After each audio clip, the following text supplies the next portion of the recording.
هذا انا وين دخل عليا 2025 وفي بلاصه من المشاكل جري ورايا رجعت انا نجري وراها، وين تهورت انا والاصدقاء وخرجنا رحله سفاري مع والي، جبدلنا قلبنا بالكات طالع هابط في ليدين ما يعيا ما يقول اي راسي.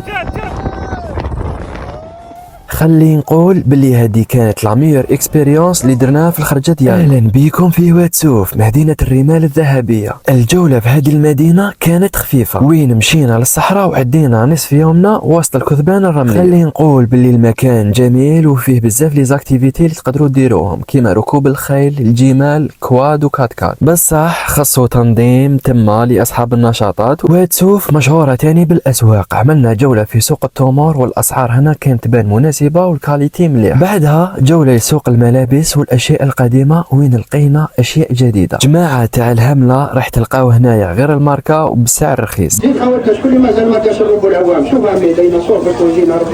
بعد هذه الجولة رايح حكمك الجوع ويلزم تجرب فيها شواط، هو عبارة عن برجر يخدموه بلحم البائع، يعني اللحم تاع الجمل. انا ما ترشقتلوش بزاف مي صحابي عجبهم. مور ما تاكلوه ما تنساوش تتوضاو، وقبل ما تسقسوني عليه لازم ديروا دورة في جوجل. واتسوف يقولوا عليها تاني مدينة الألف قبة، مازالهم يحافظوا على الطابع المعماري ديالهم وين تلقى كامل بنايات فوقهم قبة. قولوا لي نتوما اسك رحتوا ديجا لواتسوف وكيفاه كانت التجربة ديالكم؟